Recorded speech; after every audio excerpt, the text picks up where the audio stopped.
सबसे पहला सवाल है 2 मार्क्स के लिए। Define the term employee as per the code on social security 2020। ये बोल रहा है कि एम्प्लॉय को डिफाइन करिए सोशल सिक्योरिटी कोड के तहत। ठीक है, सोशल सिक्योरिटी कोड में जो एम्प्लॉय को डिफाइन किया गया है उस हिसाब से आप एम्प्लॉय का डेफिनेशन बताइए। ठीक है, तो देखिए employee means under section 2 subsection 26 जब आप कोड ऑन सिविल सिक्योरिटी देखोगे, ठीक है, 2020 का, तो उसमें एम्प्लॉय को डिफाइन किया गया है सेक्शन 2 सबसेक्शन 26।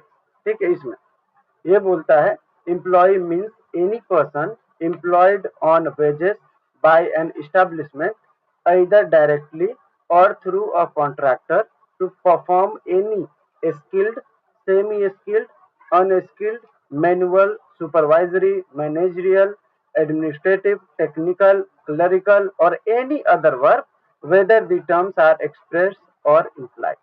ठीक है, ये बोल रहा है कि कोड ऑन सोशल सिक्योरिटी के सेक्शन 2 सबसेक्शन 26 में एम्प्लॉय को इस तरीके से परिभाषित किया गया है कि कोई भी एम्प्लॉय जो सैलरी पे, वेजेस पे, ठीक है, एम्प्लॉय किया गया है, एम्प्लॉयड किया गया है, चाहे वो कंपनी ने खुद से उसको एम्प्लॉयड किया है, ठीक है, एस्टैब्लिशमेंट ने खुद से उनको एम्प्लॉय किया है या किसी कॉन्ट्रैक्टर के थ्रू उन्होंने उसको अपॉइंट करा है। ये दोनों हो सकता है, उसमें कोई ऐसा ये स्पेशल कंडीशन नहीं है कि कंपनी खुद से ही रखे, वो किसी कॉन्ट्रैक्टर के थ्रू भी अपॉइंटमेंट कर सकता है। दूसरी बात इसमें देखने लायक ये है कि कोई भी जो भी इस एक्ट के तहत एम्प्लॉय होगा वो स्किल्ड भी हो सकता है, नॉन स्किल्ड भी हो सकता है, सेमी स्किल्ड भी हो सकता है, सुपरवाइजर के तौर पे भी काम कर सकता है, मैनेजर भी हो सकता है, टेक्निकल भी काम कर सकता है, क्लर्क भी हो सकता है। ठीक है, कोई भी काम अगर इस एक्ट के तहत कोई एम्प्लॉय उसके बदले, वेजेस के बदले अगर काम करता है तो उसको एम्प्लॉय कहा जाएगा। ठीक है, दूसरा सवाल है इसके अंदर, what is the primary objective of the code on social security 2020। ये कोड ऑन सोशल सिक्योरिटी का प्राइमरी ऑब्जेक्ट क्या है, ये आपसे पूछा जा रहा है। ठीक है, तो मैंने जब शुरू में पढ़ाया था बेसिक, तो मैंने आपको बताया था कि ये कोड ऑन सोशल सिक्योरिटी जो है 2020 का, ये 2020 में आया, तो ये एक सेपरेट लॉ के तौर पे आया। ठीक है, इससे पहले हमारे पास 10-12 ऐसे लॉज थे जो एग्जिस्ट करते थे। ठीक है, छोटे छोटे बहुत सारे, उसमें 2-4 लॉज तो छोटा मोटा था, मेजर 9 लॉ थे, 9 लॉ। ठीक है, जिसको अमेंड करके इस एक्ट को एक बनाया गया। ठीक है, अमेंड करके उसको कंसोलिडेट करने का मतलब बहुत सारे एग्जिस्टिंग लॉ को हमने एक साथ लाया। ठीक है, उसको अमेंड करे और एक प्रारूप में एक लॉ बनाया जिसका नाम दिया हमने सोशल सिक्योरिटी कोड। एग्जाम्पल के तौर पे अपने आपको पता होगा कि जीएसटी के आने से पहले बहुत सारे टैक्स लगते थे, गुड्स टैक्स, सर्विस टैक्स, तो वो टैक्स, तो ये टैक्स, बहुत सारे। ठीक है, 5-6 टाइप का टैक्स लगता था जीएसटी के आने से पहले। सभी टैक्स को एक साथ करके हम क्या करते हैं, अब एक जीएसटी टैक्स लेते हैं। ठीक है, गुड्स एंड सर्विस टैक्स। तो ये क्या था, इसी तरीके से हमने बहुत सारे लेबर लॉ के अंदर बहुत सारे कानून थे।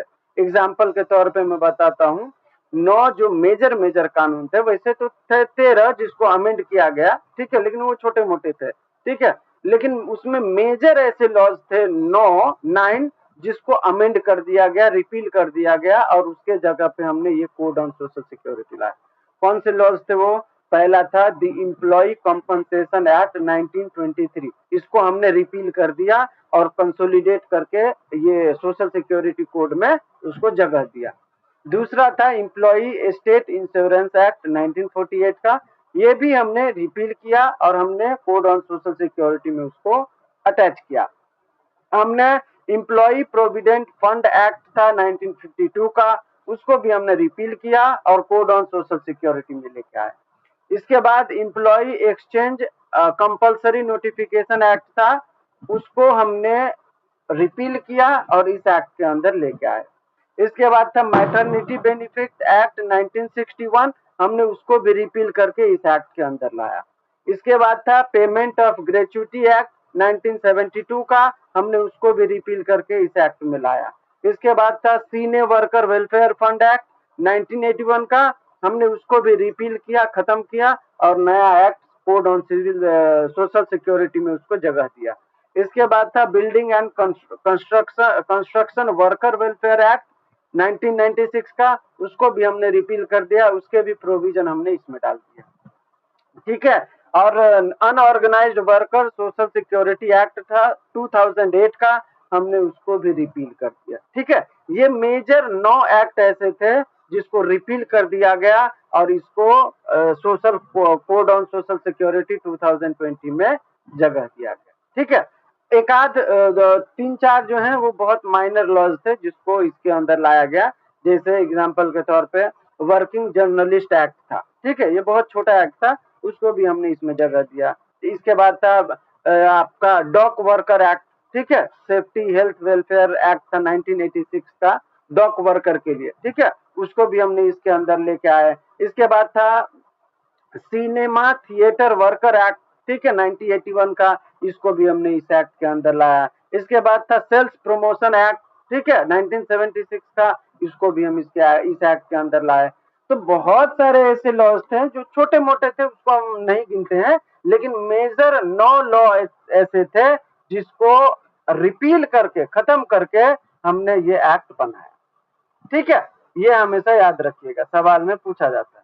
तो ऑब्जेक्ट क्या था इस एक्ट का? ऑब्जेक्ट ये था कि भाई बहुत सारे ऐसे लॉज हैं जो 1928 के हैं, बहुत सारे ऐसे लॉज हैं जो बहुत पुराने हैं। ठीक है, जिसकी जरूरत अभी नहीं है, तो हमें क्या करना चाहिए, उनको उसको रिपील करके अमेंड करके नए लॉ बनाने चाहिए। ठीक है, तो इस एक्ट को बनाने के पीछे का जो ऑब्जेक्टिव था प्राइमरी, वो यही था कि जो भी एग्जिस्टिंग लॉज हैं हम उसको जो है कंसोलिडेट करें, अमेंड करें और एक नए लॉ को बनाएं जो आज के जरूरत के हिसाब से काम करे।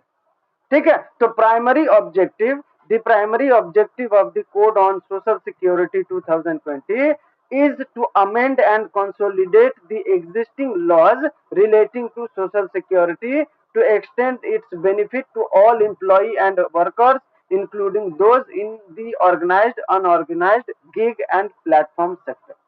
It aims to create a unified and simplified framework for social security, ensuring that more workers have access to essential benefits like insurance, disability insurance, health, maternity benefit, and provident fund, etc.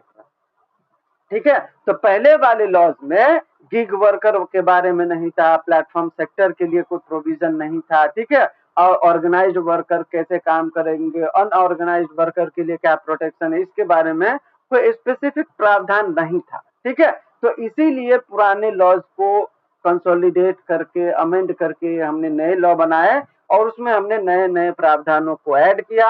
इसका main मकसद यही था, it aims to create unified and simplified framework for security and access to essential benefit like life insurance, provident fund, maternity benefit, etc. ठीक है, तो ये था इसका मेन पर्पस। तीसरा सवाल आपसे पूछ रहा है, define gratuity the code on social security under the code on social security act. ठीक है, ये बोल रहा है कि ग्रेचुइटी को डिफाइन कीजिए सोशल सिक्योरिटी कोड के अंदर। ठीक है, तो देखिए, under the code on social security 2020, gratuity is a lump sum payment made to an employee upon termination of employment provided they have completed a minimum of 5 years of continuous service or 3 years for working journalist. ठीक है, this payment is triggered by event like superannuation, retirement, resignation, death or disablement due to accident or disease.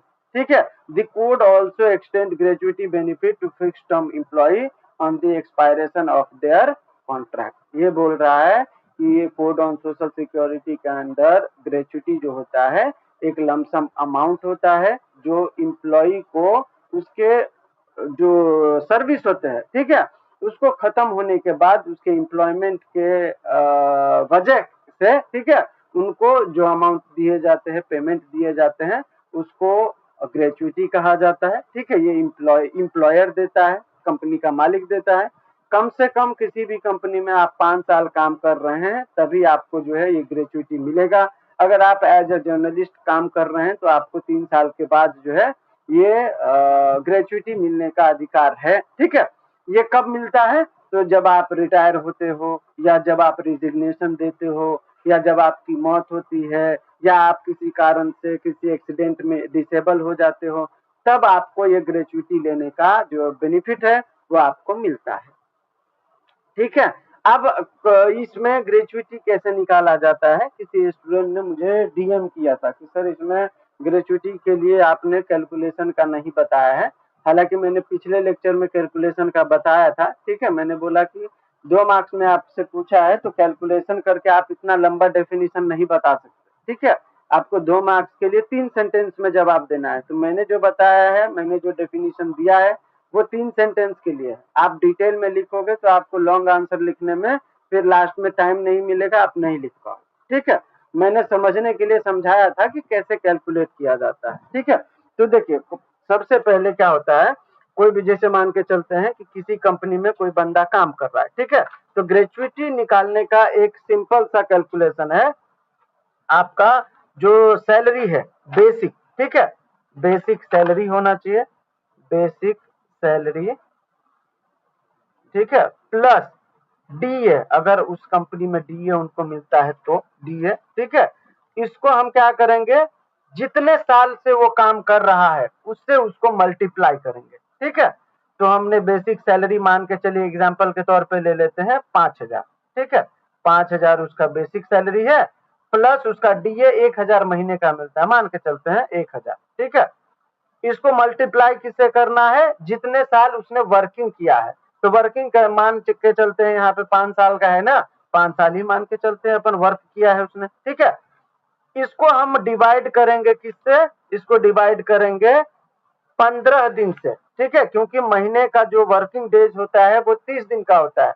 महीने में कितने दिन होते हैं? 30 दिन। तो उसका 15 दिन का जो हिसाब होता है वो ग्रेच्युटी के हिसाब से मिलता है। ठीक है, तो उसको हम मल्टीप्लाई करेंगे 15 से, और फिर उसको जो भी निकलेगा उसको वो करेंगे, डिवाइड करेंगे। क्या डिवाइड ही करते हैं ना, भागा को करने को डिवाइड ही करते हैं, उसको करेंगे डिवाइड 26 से। ठीक है, 26 क्यों? क्योंकि किसी भी मंथ में वर्किंग का जो डेज होता है वो 26 दिन होता है, काम का दिन। बाकी 4 दिन 5 दिन जो होता है वो लीव का होता है, संडे का होता है। ठीक है, छुट्टी का।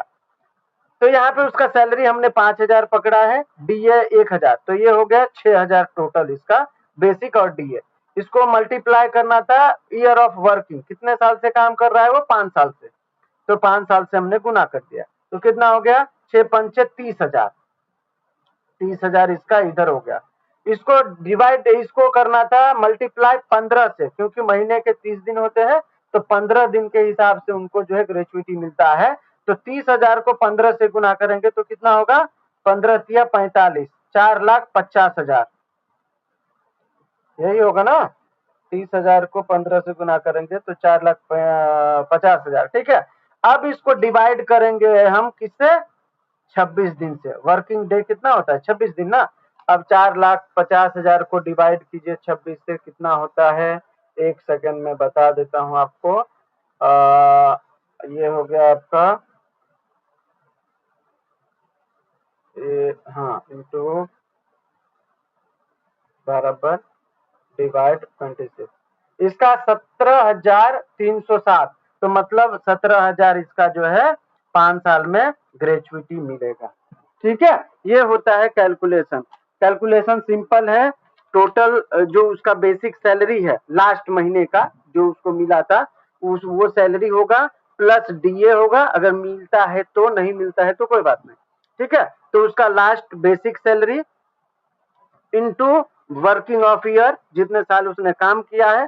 ठीक है, इसके बाद ये मल्टीप्लाई 15 डेज। ठीक है, 15 दिनों से उसको गुना करते हैं, 15 से हमने डिवाइड वो कर दिया मल्टीप्लाई। अब हम डिवाइड करेंगे इसको, जो भी हमें मिलेगा इसमें उसको 26 से डिवाइड करेंगे। ठीक है, अब जो भी मिलेगा वो उसका ग्रेच्युटी हो जाएगा। ठीक है, तो उम्मीद है कैलकुलेशन समझाने में मैं सफल हूँ। नेक्स्ट क्वेश्चन है, देखिए, what measures measure should employer take to ensure safety at factory. ठीक है, ये बोल रहा है कि कोई भी एम्प्लॉयर का मतलब है कि कंपनी का मालिक, ठीक है, उनको कौन कौन सी सेफ्टी मेजर अपनाने चाहिए जिससे सिक्योरिटी फैक्ट्री के अंदर जो भी बंदे काम कर रहे हैं उनको सेफ्टी इंश्योर हो पाए। ठीक है, मतलब कारखानों में सुरक्षा निश्चित करने के लिए एम्प्लॉयर को क्या क्या उपाय करना चाहिए, सवाल ये आपसे पूछा जा रहा है। ठीक है, तो कोई भी एम्प्लॉयर को कारखाने में जो भी फैक्ट्रीज है, कारखाना बोलते हैं उसको, कारखाने में सुरक्षा निश्चित करने के लिए, सुनिश्चित करने के लिए, ठीक है, एम्प्लॉयर को क्या क्या करना चाहिए, तो उनको प्रशिक्षण देना चाहिए। ठीक है, ट्रेनिंग देना चाहिए। मैं पढ़ देता हूँ। Employer must take comprehensive measures to ensure factory safety encompassing training, equipment, and hazard management.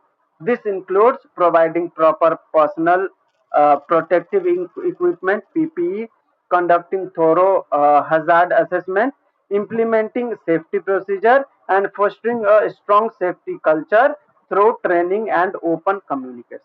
ठीक है, ये बोल रहा है कि एम्प्लॉयर को कारखाने में सुरक्षा सुनिश्चित करने के लिए, ठीक है, कुछ उपाय करना चाहिए जिसमें उनको प्रशिक्षण देना चाहिए अपने एम्प्लॉय को। ठीक है, उपकरण जो भी है उनके यहाँ पे इक्विपमेंट जो भी है, ठीक है, और कैसे उस इक्विपमेंट से अगर कोई जोखिम मतलब उत्पन्न होता है, ठीक है, कोई मशीन है जो खराब हो गया या कुछ ऐसे मतलब जल गए, तो उस परिस्थिति में उनको क्या करना चाहिए, ये भी उनको जो है प्रबंधन का नियम उनको बताना चाहिए। ठीक है, इसके बाद उनको पीपीई किट प्रदान करना चाहिए, जैसे मास्क वगैरह है, अगर कोई काम कर रहा है जिसमें ग्लोव्स की जरूरत है, ग्लोव्स वगैरह है, ठीक है, तो ये पीपीई किट उनको मिलना चाहिए। ठीक है, इसके बाद उनको जो है कैसे मतलब कोई काम करता है तो अपने पूरे सेफ्टी के साथ काम करे, ऐसा एक कल्चर बनाना चाहिए। ऐसा नहीं कि कोई भी बंदा आया उनको मास्क लगा के काम करना चाहिए तो वो ऐसे ही घूम रहा है, ऐसे ही काम कर रहा है, नहीं।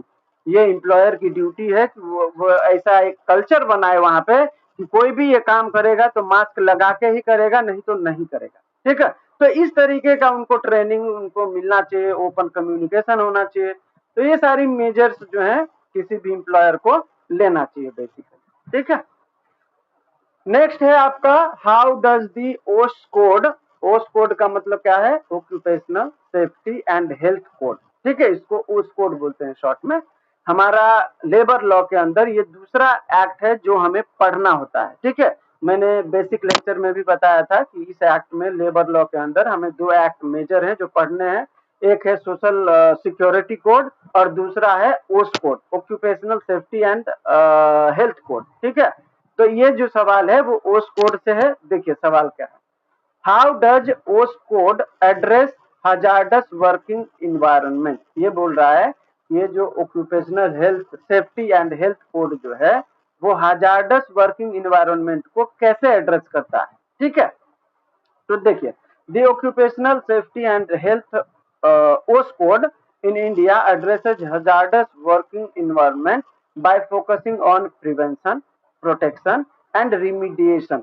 ठीक है, it consolidates and updates existing labor laws related to safety, health, and working condition, aiming to create safer and healthier work. ठीक है, ये जो ओस कोड है ये बोलता है कि जो भी खतरनाक काम करते हैं, हजार्डस वर्क करते हैं, ठीक है, उनके लिए कैसे वो अगर कुछ वहां पे होता है तो उसको रोकथाम कैसे किया जाएगा। ठीक है, कैसे जो वर्कर हैं, ठीक है, उनको जो है संरक्षण दिया जाएगा, उनके साथ अगर कोई हादसा होता है तो उनको उपचार कैसे दिया जाएगा। इस सब बातों को ध्यान में रखते हुए ये एक्ट काम करती है। ठीक है, ये एक्ट सुरक्षा, स्वास्थ्य, ठीक है, और कार्य प्रणाली में स्थिति कैसा है, ठीक है, उनको वर्किंग कंडीशन उनकी कैसी है, ठीक है, उनके काम में कोई ऐसा विविधा तो नहीं है, कोई ऐसी प्रॉब्लम तो नहीं है जिससे उनके हेल्थ पे असर पड़े और एम्प्लॉयर उनको ध्यान नहीं देता। ठीक है, तो बेसिकली कुल मिला के इस एक्ट का उद्देश्य है कि कार्यस्थल पर स्वास्थ्य भी मेंटेन रहे और लोग सुरक्षित भी रहे। ठीक है, ये है मेन कुल मिला के ये एक्ट का जो ये एड्रेस करता है। ठीक है, नेक्स्ट है आपका what are some exceptions to an employer's liability for compensation. ये बोल रहा है कि किस परिस्थिति में जो एम्प्लॉयर होता है उनको मुआवजे देने के लिए बाध्य नहीं किया जा सकता, मतलब आपको अपवाद बताना है, ठीक है, कि कैसी किस परिस्थिति में जो एम्प्लॉयर है वो आपको कंपनसेशन देने के लिए लायबल नहीं है।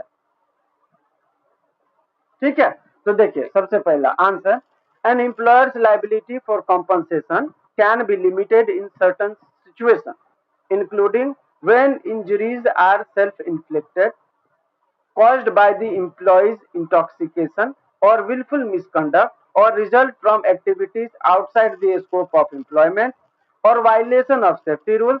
Additionally, injuries that don't cause significant disablement or death may not be compensable. ये बोल रहा है कि कुछ ऐसी स्थिति है जहां पे एम्प्लॉयर को मुआवजा देने के लिए उनकी जो दायित्व है, उनका जो लायबिलिटी है वो लिमिट है, वो उससे ऊपर नहीं दे सकता। एग्जाम्पल के तौर पर जानबूझकर आप काम कर रहे हैं और शराब के नशे में काम कर रहे हैं, ठीक है, अगर ऐसी परिस्थिति में अगर कुछ होता है तो फिर एम्प्लॉयर जो है आपको कंपनसेशन देने के लिए बाध्य नहीं है। ठीक है, आपने जानबूझकर कंपनी के अंदर जो नियम थे, जो कंडक्ट थे, उसको नजरअंदाज किया, मिसकंडक्ट किया, जिसके कारण आपको जो है कुछ ऐसे प्रॉब्लम हुए, उस परिस्थिति में एम्प्लॉयर की लायबिलिटी नहीं होगी कि आपको वो कंपनसेट करे। ठीक है, काम पर हैं आप, ठीक है, सॉरी काम पर नहीं है आप, जो भी एम्प्लॉयमेंट में आपको काम दिया गया था वो काम पे आप नहीं है या लीव पे हैं या छुट्टी पे है, तो outside the scope of employment अगर किसी एक्टिविटी में, ठीक है, आपके साथ कुछ होता है तो उसके लिए भी एम्प्लॉयर लायबल नहीं होगा कि वो आपको कंपनसेशन दे। लास्ट है violation of safety rules. Company ने आपको बोला था कि ये काम जो है हजार्डस है, आपको ग्लव्स लगाना है, मुंह पे मास्क लगाना है, तब काम करना है। आपने न मास्क लगाया न ग्लव्स लगाया, जिसके कारण आप बीमार हो गए। यहाँ पे कंपनी आपको कंपनसेशन देने के लिए लायबल नहीं होगा, क्योंकि आपने सेफ्टी रूल को जो कंपनी का था उसको आपने वायलेट किया। ठीक है, तो बहुत सारी एडिशनली यहाँ पे बोल रहा है कि अगर इसके अतिरिक्त, ठीक है, आपने कोई ऐसा काम किया जिसमें आपकी मृत्यु हुई और वो कंपनी के जो लायबिलिटी है उससे परे है, ठीक है, वो कंपनसेबल, जो कंपनसेशन देने का जो लिमिटेशन है उसके अगर वो बियॉन्ड जाता है तो भी कंपनी आपको वो कंपनसेशन देने के लिए बाध्य नहीं है। ठीक है, तो ये सारा जो है एक्सेप्शन है जहां पे एम्प्लॉई के किसी गलती के कारण एम्प्लॉयर को कंपनसेशन देने के लिए बाध्य नहीं किया जा सकता। नेक्स्ट क्वेश्चन है, under what condition is an employer liable for compensation. अभी जो सवाल था उसमें बोल रहा था कि किस परिस्थिति में एम्प्लॉयर लायबल नहीं होगा कंपनसेशन देने के लिए। अभी का सवाल है, अगला सवाल, वो बोल रहा है कि किस परिस्थिति में एम्प्लॉयर को लायबल ठहराया जाएगा कंपनसेशन देने के लिए। ठीक है, तो देखिए, an employer is generally liable for compensation when an employee suffers a personal injury caused by an accident arising out of the course of their employment. तो अभी जो मैंने पीछे बताया वो एक्सेप्शन आप हटा दें तो सब परिस्थिति में कंपनसेशन देने के लिए लायबल है एम्प्लॉयर। इनडायरेक्टली तो वही हुआ ना कि आपने वो एक्सेप्शन अगर नहीं हुआ है, आपने जानबूझ के नहीं किया, ठीक है, तो फिर वो कंपनसेशन देना पड़ेगा एम्प्लॉयर को। ठीक है, फिर यहाँ पे यही बोल रहा है कि हर परिस्थिति में अगर वहां पे एक्सेप्शन लागू नहीं होता है और आप काम पर हैं और काम के दौरान कोई ऐसा एक्सीडेंट होता है जिसके द्वारा आपको इंजरी होती है, ठीक है, और आप उससे सफर होते हो, तो एम्प्लॉय को कंपनसेशन देने के लिए बाध्य है एम्प्लॉयर।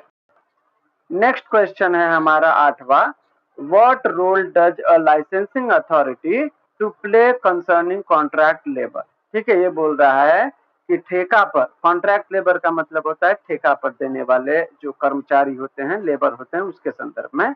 तो ठेका पर जो कर्मचारी होते हैं उसके संदर्भ में या संबंध में ये लाइसेंसिंग अथॉरिटी का क्या भूमिका है, उनका रोल क्या है। ठीक है, ये आपसे पूछ रहा है। A licensing authority plays a crucial role in regulating contract labor by ensuring contractors are registered and licensed to operate legally. This process helps protect the right and welfare of contract workers by ensuring they receive fair wages, safe working conditions, and other benefits. The licensing process also helps to prevent the exploitation of contract labor and promotes ethical employment practices. ठीक है, तो ये बोल रहा है कि ये जो ठेका श्रमिक जो होते हैं, ठेका पर जो काम करते हैं लेबर, उनके संदर्भ में जो लाइसेंसिंग अथॉरिटी होता है, उनका भूमिका ये है कि ये जब कॉन्ट्रैक्ट लेबर के जो वो होते हैं, लीडर होते हैं, जो कॉन्ट्रैक्टर होते हैं, ठीक है, वो कॉन्ट्रैक्टर गवर्नमेंट के अंदर रजिस्टर्ड है या नहीं है, उसने लाइसेंस ले रखा है या नहीं ले रखा है, वो लीगली उस कॉन्ट्रैक्ट को कर रहा है या नहीं कर रहा है। ठीक है, ये सारी चीजें देखता है। वो ये भी देखते हैं कि उनके अंदर जो भी लेबर होते हैं, उनकी सेफ्टी के लिए वो कॉन्ट्रैक्टर क्या क्या इक्विपमेंट रख रहा है, क्या कॉन्ट्रैक्ट लेबर को फेयर वेजेस मिल रहा है या नहीं मिल रहा है, क्या कॉन्ट्रैक्टर उन कॉन्ट्रैक्ट लेबर के वर्किंग कंडीशन को टफ तो नहीं किया है, स्ट्रिक्ट तो नहीं बनाया है।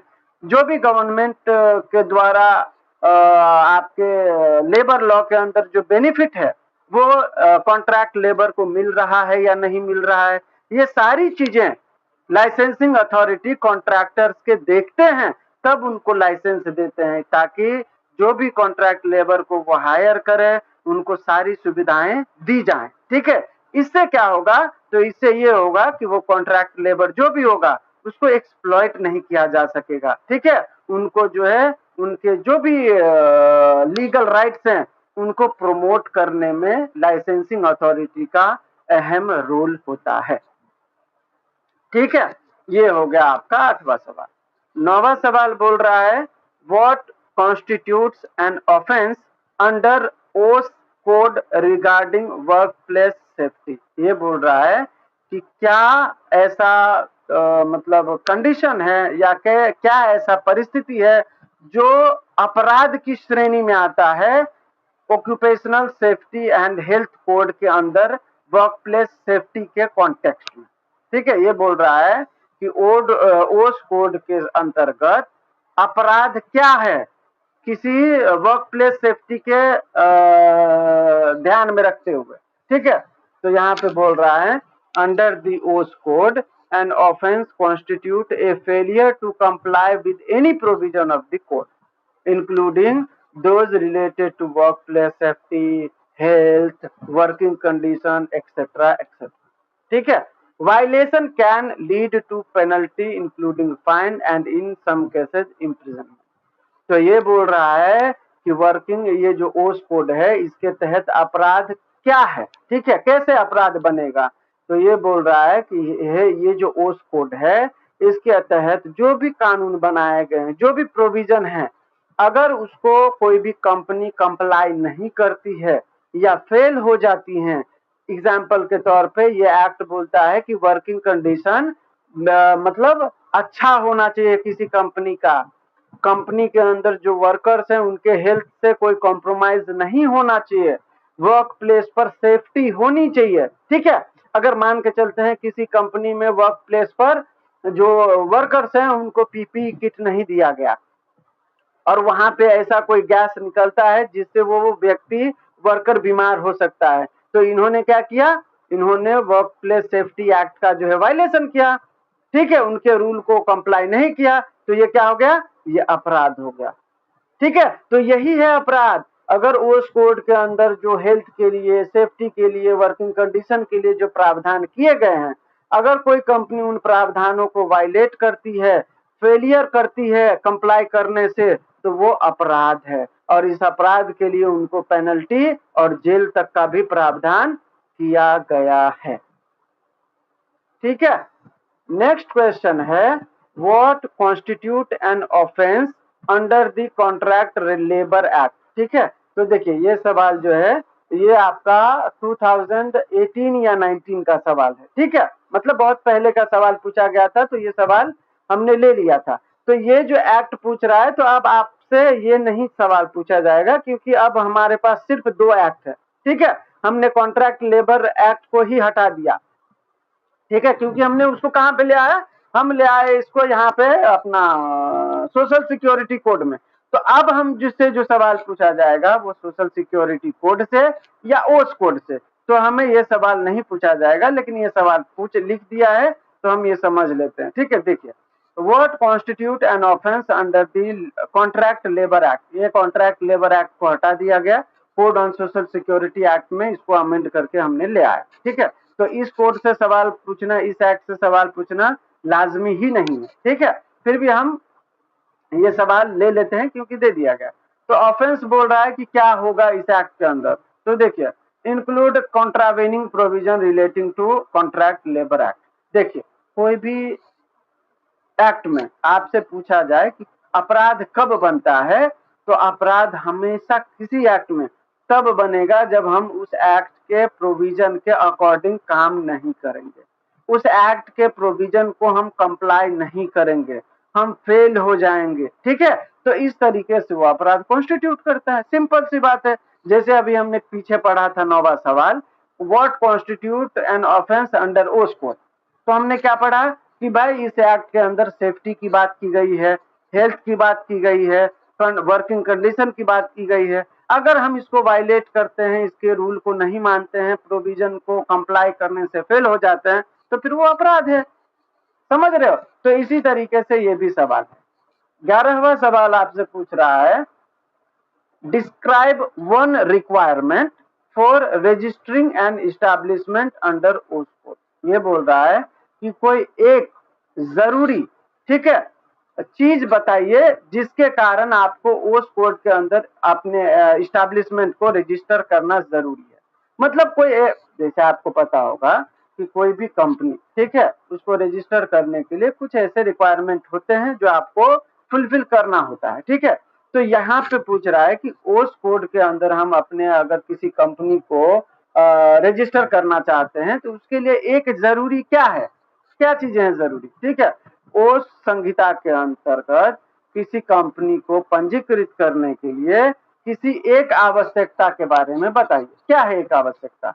तो देखिए, one requirement for registering an establishment under occupational safety health and working condition code OSH code is that the establishment must employ 10 or more worker. ठीक है, ओस कोड के अंदर किसी भी एस्टैब्लिशमेंट को रजिस्टर करने के लिए सबसे जरूरी प्रावधान ये है कि उस कंपनी में कम से कम 10 और या 10 से अधिक वर्कर काम करने चाहिए। अब किसी कंपनी में 3 या 4 वर्कर काम कर रहे हैं तो वो जरूरी नहीं है कि ओस कोड के अंदर वो जो है रजिस्टर करे। ठीक है, लेकिन 10 एम्प्लॉई या 10 से अधिक एम्प्लॉई उनके कंपनी में काम करता है तो ओस कोड के तहत उनको रजिस्टर कराना अनिवार्य है। तो यही एक रिक्वायरमेंट है इस एक्ट में। ठीक है, और ये भी रजिस्ट्रेशन उनको कब कराना पड़ेगा, तो जब उन्होंने अपनी कंपनी स्टार्ट की, ठीक है, उनके विद इन 60 डेज में उनको रजिस्टरिंग ऑफिसर के पास जाके अपने कंपनी को रजिस्टर कराना पड़ेगा। ये है उसकी अनिवार्यता। 12वां सवाल पूछ रहा है, explain how penalties differ between minor and major offence under OSH code. ये बोल रहा है कि ओस कोड के तहत जो ऑफेंस होते हैं वो उसमें कुछ माइनर ऑफेंस होते हैं और कुछ मेजर ऑफेंस होते हैं। ठीक है, तो उसके मेजर और माइनर के आधार पर पेनल्टी क्या क्या है उसको डिफ्रेंशिएट करें, आपसे ये सवाल पूछा जा रहा है। ठीक है, तो देखिए, माइनर ऑफेंस अगर आप कुछ करते हैं, ठीक है, एग्जाम्पल के तौर पर आपने रजिस्टर नहीं किया, ठीक है, आपने रिटर्न फाइल नहीं किया, ठीक है, या कोई ऐसा माइनर लैप्सेस हैं आपने किए हैं, ठीक है, तो उस परिस्थिति में आपके ऊपर सिर्फ फाइन लगाया जा सकता है। ठीक है, दूसरा, इसके अंदर जो पेनल्टी लगाई जा सकती है, आपको 50,000 तक का जुर्माना लगाया जा सकता है, जिसको एक्सटेंड किया जा सकता है 1 लाख तक। अगर आपने वही अपराध बार बार किए हैं तो आपको 2 लाख तक का जुर्माना लगाया जा सकता है। कंपाउंडिंग अलाउड है क्या, तो yes, 50 to 75% of maximum fine credited to social security fund. ठीक है, इसमें कंपाउंडिंग अलाउड है, समझौता अलाउड है, ठीक है। अगर आप गवर्नमेंट के साथ समझौता करके करना चाहते हैं इस मामले को खत्म, ठीक है, तो उसमें आपको गवर्नमेंट हेल्प करेगा। मेजर सीरियस ऑफेंसेस होते हैं। दूसरा, उसमें क्या होता है, आपने किसी अथॉरिटी को ऑब्स्ट्रक्ट किया, ठीक है, या आपने किसी एक्सीडेंट को, अगर वहां पे कुछ हुआ है तो आपने उसको फॉल्सिफिकेशन किया, ठीक है, छिपाने की कोशिश करी है, या ऐसे कोई मेजर प्रोविजन थे जिसको आपने कंप्लाई नहीं किया है, तो ये मेजर सीरियस ऑफेंस के अंदर आता है। इसके तहत आपको जेल भी जाना पड़ सकता है और फाइन भी देना पड़ सकता है, ठीक है। जेल 3 महीने तक का हो सकता है और जुर्माना आपको 2 लाख से 5 लाख तक का हो सकता है। और ऐसी परिस्थिति में आप उस अपराध को कंपाउंड भी नहीं कर सकते, उसमें समझौता करने का भी कोई गुजारा नहीं है, ठीक है। ये हो गया हमारा 12वां सवाल। 13 सवाल है हमारा, देखिए। Why it is important for states to maintain a register of interstate migrant, ठीक है। ये बोल रहा है इंटर स्टेट माइग्रेंट जो वर्कर्स आते हैं उनके लिए जो रजिस्टर है वो मेंटेन किया जाना चाहिए, ये जरूरी क्यों है, इम्पोर्टेंट क्यों है, ठीक है। दूसरे स्टेट की बात कर रहा है, इंटर स्टेट। जैसे बिहार से अगर कोई माइग्रेंट वर्कर आते हैं, ठीक है, तो हमारे मतलब महाराष्ट्र में कैसे किया जाना चाहिए उसको रजिस्टर, ठीक है, उसके बारे में यहाँ पे है। Maintaining a register of interstate migrants is crucial for states to effectively implement policies, ensures the welfare of migrant workers, and facilitate better resource allocation. It helps in understanding migration patterns, planning for infrastructure and social services, and providing targeted assistance to vulnerable populations. Furthermore, a register can aid in regulating recruitment practices and preventing exploitation of migrant workers, ठीक है। तो inter state जो migrant worker आते हैं उनके लिए जो registration का जो प्रावधान है, रजिस्टर करने का, मेंटेन करने का जो प्रावधान है, वो माइग्रेंट वर्कर के लिए ही है, उनके वेलफेयर के लिए ही है, ठीक है। उनको रिसोर्सेज कैसे अलोकेट किया जाए, ठीक है, उनके माइग्रेशन का पैटर्न क्या है, किस काम से यहाँ पे ज्यादा लोग आ रहे हैं, पढ़े लिखे लोग आ रहे हैं या अनपढ़ लोग आ रहे हैं, ठीक है। वो सारी चीजों को टारगेट करने के लिए क्या वो जो भी वल्नरेबल पॉपुलेशन है उसके लिए कैसे बेटरमेंट के लिए काम किया जाए, ठीक है। उनके साथ कोई ऐसा एक्सप्लॉयटेशन ना हो कि वो माइग्रेंट वर्कर है तो उसके साथ कुछ भी किया जाए, ठीक है। ये सारी चीजों को प्रिवेंट करने के लिए ये जरूरी हो जाता है कि इंटर स्टेट माइग्रेंट का जो है रजिस्टर मेंटेन किया जाए, ठीक है। तो यही है इसके अंदर आपका मेन चीज, ठीक है। तो मैं पढ़ देता हूँ आप इसे। Maintaining a register of inter state migrant is a crucial for state so to effectively implement policies, ensure the welfare of migrant workers, and facilitate better resources allocation. It helps in understanding migration pattern, planning for infrastructure, and social services. Furthermore, a register can aid in regulating recruitment practices and preventing exploitation of migrant workers, ठीक है। तो यही बात मैंने आपको बताया है, ठीक है। नेक्स्ट क्वेश्चन है, what penalties can be imposed for offences related to employee compensation, ठीक है। एम्प्लॉय कंपनसेशन के संदर्भ में कौन कौन से अपराध है जिसके ऊपर पेनल्टी इम्पोज किए जा सकते हैं, ठीक है। कर्मचारी मुआवजा के तौर पर एम्प्लॉय कंपनसेशन से संदर्भ में, ठीक है, संबंधित क्या क्या अपराध हैं और उनके लिए क्या क्या जुर्माना लगाया जा सकता है, ये आपसे पूछा जा रहा है। Penalties for offences related to the Employees Compensation Act in India can include fine, imprisonment, and additional penalties like interest on delayed payment. Specific penalties are outlined for failing to comply the various provisions of the Act, such as not maintaining record, not paying compensation on time, not informing employees for their rights. ठीक है, ये बोल रहा है ये जो भारत में मुआवजा अधिनियम था इसको भी हटा दिया गया है, अभी हमारे पास सोशल सिक्योरिटी कोड है, ठीक है।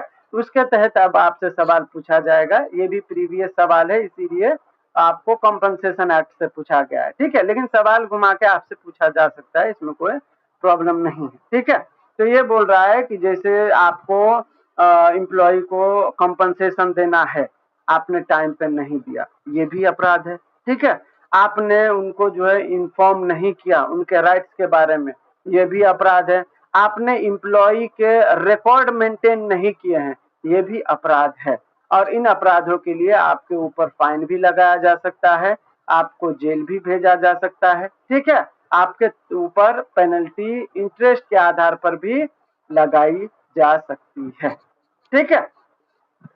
नेक्स्ट क्वेश्चन है 15वां, why is employment information monitoring important under code on social security, ठीक है।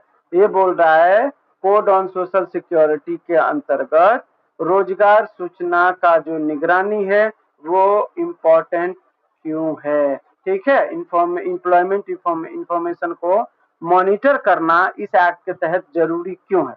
So employment information monitoring is a crucial under code on social security because it helps ensure that worker including those in authorized sector, gig economy and platform work receive the social security benefit they are entitled to. It also enables the government to track the effectiveness of social security scheme and identify areas where improvement are needed, ठीक है। ये जो employment information monitoring है ये important है इस act के अंदर, क्योंकि ये जो एक्ट है वो उन वर्कर्स के लिए सिक्योरिटी वो करता है, सिक्योरिटी प्रदान करता है उनको, उनके साथ कोई ऐसी मतलब क्या बोलते हैं एम्प्लॉय जो भी सोसाइटी है उस टाइप की, ठीक है, या उस समय पे जो उनके साथ अगर ऐसा कुछ होता है, ठीक है, तो उनके साथ ट्रीट कैसे किया जाएगा, उनको प्रिवेंट कैसे किया जाएगा, ठीक है। और सोशल सिक्योरिटी कोड के तहत जो भी स्कीम्स बनाए गए हैं ऐसे वर्कर के लिए, गिग वर्कर के लिए, अनऑर्गेनाइज्ड वर्कर के लिए, प्लेटफॉर्म वर्कर के लिए, वो बेनिफिट उनको मिल रहा है या नहीं मिल रहा है, ठीक है। कहाँ पे उस मतलब उनको इम्प्रूवमेंट करने की जरूरत है, वो सारी चीजें हम एम्प्लॉयमेंट इंफॉर्मेशन मॉनिटरिंग के तहत देखते हैं, ठीक है। तो देखिए मैं वापस से बता देता हूँ, ये जो कोड है इसके अंतर्गत ये जो आपका इंफॉर्मेशन मॉनिटरिंग स्कीम है, एम्प्लॉयमेंट इंफॉर्मेशन मॉनिटरिंग, ठीक है, इसके तहत ये सुनिश्चित किया जाता है कि ये जो असंगठित एरिया के जो वर्कर हैं, ठीक है, गिग वर्कर हैं या प्लेटफॉर्म वर्कर हैं, वो उनको वो सारी सुविधाएं मिल रही हैं या नहीं मिल रही हैं जिनके वो हकदार हैं, ठीक है। इस एक्ट ने जो भी प्रोविजन, जो भी स्कीम उनके लिए बनाए हैं उसका इफेक्टिवली जो है इम्प्लीमेंटेशन हो रहा है या नहीं हो रहा है, उनको वो सारी सुविधाएं मिल रही हैं या नहीं मिल रही है, क्या कोई ऐसा एरिया है जहां पे इम्प्रूवमेंट की जरूरत है। तो ये सारी चीजें एम्प्लॉयमेंट इंफॉर्मेशन मॉनिटरिंग के तहत किए जाते हैं, ठीक है। नेक्स्ट क्वेश्चन है what penalties can be imposed for violation related to contract labour regularisation, ठीक है। तो ये भी कॉन्ट्रैक्ट लेबर एक्ट के तहत पूछा गया है, जो प्रीवियस लॉज थे 2020 में उसको हटा दिया गया और कोड ऑन सोशल सिक्योरिटी ले आया गया, ठीक है। तो अब जो ये सवाल पूछा जाएगा आपको कोड ऑन सोशल सिक्योरिटी से पूछा जाएगा, ठीक है। तो अगर ऐसा कुछ प्रावधान है, पेनल्टीज है, तो आपको कोड ऑन सोशल सिक्योरिटी से बताना है। हाल अभी फिलहाल अगर ये सवाल आया है तो मैं बता दे रहा हूँ, ठीक है। तो देखिए यहाँ पे बताया है violation related to contract labour regularisation, ठीक है, under contract labour act can lead to penalties including fine and imprisonment, ठीक है। इस एक्ट का अगर आपने वायलेशन किया है तो इसके लिए आपको पेनल्टी लगाई जा सकती है और आपके ऊपर फाइन और इम्प्रिजनमेंट, जेल जाने का भी प्रावधान किया गया है, ठीक है। यहाँ पे बताया गया है कि 3 महीने तक का जेल और 1000 तक का जुर्माना लगाया जा सकता है। अगर आपने वायलेशन कंटिन्यू किया उस एक्ट का ठीक है, तो आपको 100 रुपया पर डे भरना पड़ेगा। ठीक, नेक्स्ट क्वेश्चन है, how does the code on social security facilitate monitoring employment information. ठीक है, ये बोल रहा है ये जो आपका सोशल सिक्योरिटी कोड है वो कैसे एम्प्लॉयमेंट संबंधित जानकारी के बारे में, ठीक है, जो मॉनिटर कमिटी है, मॉनिटरिंग होती है, ठीक है, उसको कैसे सुगम बनाता है, इजी बनाता है। ठीक है, तो देखिए, the social security code in India facilitate monitoring employment information by establishing a framework for registration of establishment and employees, mandating the maintenance of accurate record and enabling the government to gather data through various reporting requirements। ठीक है, ये जो social security code है employment information को monitor करने के लिए बहुत सारे प्रावधान के बारे में बताता है, जो इस एक्ट को निगरानी करने के लिए, जो एम्प्लॉयमेंट का जो मॉनिटरिंग होता है उसको फैसिलिटेट करता है, सुगम करता है, इजी बनाता है। ठीक है, जैसे ये जो एक्ट है इसके अंदर फ्रेमवर्क, ठीक है, रजिस्ट्रेशन, एम्प्लॉय जो भी होगा उसका भी registration, maintenance of accurate record, government को डेटा जो भी चाहिए, ठीक है, उसके लिए वो सारा डेटा जो है रिकॉर्ड करके दिया जाता है। This allows for better tracking of the work place including those in the unorganised and gig sector and facilitate the implementation and monitoring the social security scheme. ठीक है, तो ये जो सोशल सिक्योरिटी कोड है इसके तहत मॉनिटरिंग एम्प्लॉयमेंट इंफॉर्मेशन जो है उसके तहत गवर्नमेंट जो है ये मैंडेट करता है हर इस्टेब्लिशमेंट के लिए कि भाई आपको अपने कंपनी को रजिस्टर करना पड़ेगा, एम्प्लॉय जो भी है आपको उसका रजिस्ट्रेशन कराना होगा, रजिस्टर में उसको डिटेल में मेंटेन करना होगा। ठीक है, आपके पास उस कंपनी को चलाने के पूरे प्रॉपर रिकॉर्ड होंगे जो आप मेंटेन करेंगे और ये मैंडेटरी है। ठीक है, इससे क्या होता है तो गवर्नमेंट को डेटा जो भी उनको चाहिए वो कलेक्ट करने में सुविधा होता है। ठीक है, उससे गवर्नमेंट को क्या होता है वो ट्रैक कर पाते हैं कि किस कंपनी में किस अनऑर्गेनाइज्ड वर्कर को, गिग वर्कर को सारी फैसिलिटी मिलती है या नहीं मिलती है। ठीक है, जो भी स्कीम बनाए गए हैं इस एक्ट के तहत वो इम्प्लीमेंट हो रहा है या नहीं हो रहा है, उसको इम्प्लीमेंट करने के लिए, मॉनिटर करने के लिए ये जो मॉनिटरिंग एम्प्लॉयमेंट इंफॉर्मेशन है वो इस एक्ट के तहत, कोड के तहत जरूरी है।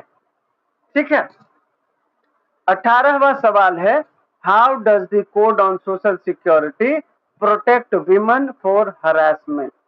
ठीक है, ये बोल रहा है कि किस तरीके से ये कोड ऑन सोशल सिक्योरिटी महिलाओं को हरासमेंट से रोकता है, प्रोटेक्ट करता है वर्क प्लेस पे, काम के दौरान। ठीक है, तो the code on social security 2020 primarily focus on providing social security benefit like health care and income security to workers. It does not directly address workplace harassment. However, the sexual harassment of workplace, जिसको पता होगा उनको पता होगा, POS act आया था महिलाओं के लिए। आपको पता होगा एक राजस्थान का केस था, कौन सा था जिसमें महिला के साथ वो वर्क प्लेस पे हुआ था ना जाति,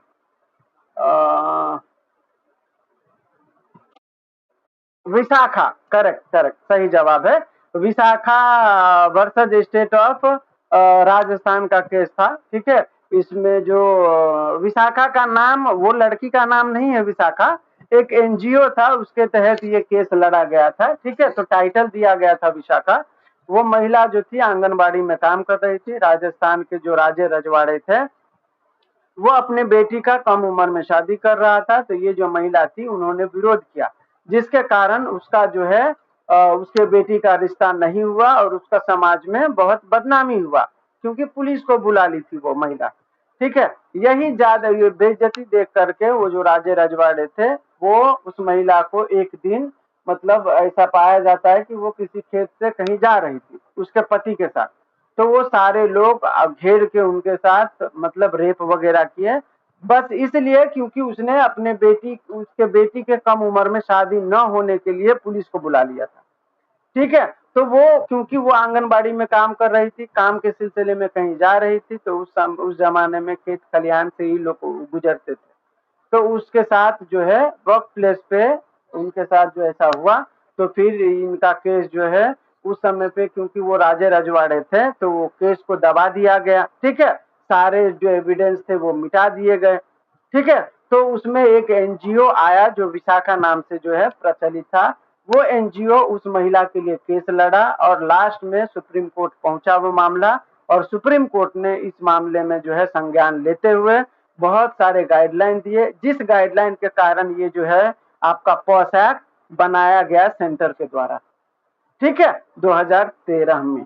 तो यही पॉस एक्ट जो है कहीं ना कहीं कोड ऑन सोशल सिक्योरिटी के तहत महिलाओं को प्रोटेक्ट भी करता है। ठीक है, सेक्सुअल हरासमेंट से।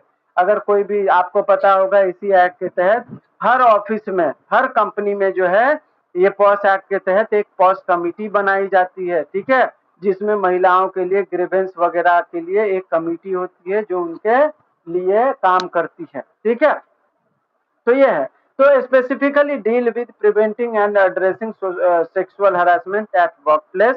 ठीक है, एंड इंश्योर्स वीमेन सेफ्टी। तो ये जो कोड ऑन सोशल सिक्योरिटी है वो स्पेसिफिकली हरासमेंट के लिए कोई प्रावधान नहीं किया है, लेकिन हम पॉस एक्ट को इस एक्ट से जोड़ करके देखते हैं। ठीक है, तो कहीं ना कहीं ये एक्ट महिलाओं को वर्क प्लेस पर हरासमेंट से प्रोटेक्ट करता है और इंश्योर करता है कि वो महिला सेफली उस वर्क प्लेस पे काम कर सके। ठीक है, नेक्स्ट क्वेश्चन है 19वां। How does the code on social security address unorganised worker? Unorganised worker को सोशल सिक्योरिटी कोड कैसे एड्रेस करता है? सोशल सिक्योरिटी कोड असंगठित क्षेत्र के कामगारों को कैसे प्रोटेक्ट करती है और उनके लिए क्या करती है, ये आपसे सवाल पूछ रहा है। The Code on Social Security 2020 aims to extend social security benefit to all workers, including those in the unorganized sector. It includes provision for registration, social security scheme, and the establishment of National Security Board to oversee these schemes for the unorganized, gig and platform workers. ठीक है, ये जो social security code है, इससे पहले कोई भी ऐसा कोड नहीं था जिसमें अनऑर्गेनाइज्ड वर्कर के लिए इतने सारे बेनिफिट दिए जाएं, गिग वर्कर के लिए इतने सारे बेनिफिट दिए जाएं। ठीक है, तो ये कोड जो है कहीं ना कहीं अनऑर्गेनाइज्ड वर्कर और गिग वर्कर के लिए बहुत बड़ा जो है रोल प्ले करता है। इसके अंदर उन अनऑर्गेनाइज्ड वर्कर को, गिग वर्कर को सारे स्कीम मिल रहे हैं या नहीं मिल रहे हैं, उनको जो भी बेनिफिट दिया गया है वो उनको मिल रहा है या नहीं मिल रहा है। ठीक है, उसके लिए भी नेशनल सिक्योरिटी बोर्ड भी बनाया गया है जो उन स्कीम्स के ऊपर ध्यान देंगे कि वो जो भी अथॉरिटी के अंदर वो काम कर रहे हैं, ठीक है, कहीं ना कहीं उनको वो सारी बेनिफिट मिल रहा है या नहीं मिल रहा है, उनको जो है वो देखेंगे और उनके ऊपर वो काम करेंगे। ठीक है, तो इसमें यही है कि गिग वर्कर, प्लेटफॉर्म वर्कर के लिए जो भी योजनाएं बनाई गई हैं सरकार के द्वारा, वो योजनाएं उनको मिल रही हैं या नहीं मिल रही हैं, वो ये जो बोर्ड है उसका जो है प्राथमिक काम रहेगा कि ये सारी चीजों को वो डील करे। ठीक है, नेक्स्ट क्वेश्चन है 20वां, आज के लिए हमारा लास्ट क्वेश्चन है। ठीक है, can social security benefit be extended to temporary migrant worker? ये पूछ रहा है ये जो सोशल सिक्योरिटी कोड के अंदर जो बेनिफिट हैं वो टेम्पररी माइग्रेंट वर्कर के लिए भी एक्सटेंड होता है या नहीं होता है, ये आपसे पूछा जा रहा है। ठीक है, तो यस, सोशल सिक्योरिटी कोड का जो बेनिफिट है can be extended to temporary migrant worker based on eligibility criteria established by respective state government and central scheme aimed at providing welfare support regardless of employment duration provided they meet certain conditions laid out therein। ठीक है, तो ये बोल रहा है कि हाँ, जो भी संबंधित राज्य सरकारें हैं या सेंट्रल गवर्नमेंट है, ठीक है, वो जो भी कल्याणकारी सहायता है, ठीक है, उनको उन माइग्रेंट वर्कर के लिए, टेम्पररी माइग्रेंट वर्कर के लिए, ठीक है, जो भी पात्रता है, क्राइटेरिया है, उसको फॉलो करते हुए, ठीक है, उनको सामाजिक सुरक्षा का जो भी बेनिफिट है सोशल सिक्योरिटी कोड के तहत उनको दिए जा सकते हैं, ठीक है। वो हो सकता है कुछ स्पेसिफिक अवधि के लिए दिए जाएं या कुछ स्पेसिफिक कंडीशन के आधार पर दिए जाएं, जो कंडीशन अगर फुलफिल हो तो मिल सकता है, तो यस, उसको एक्सटेंड करके उनको जो है वो सारी सुविधाएं दी जा सकती हैं, ठीक है। तो ये था हमारा 20वां सवाल।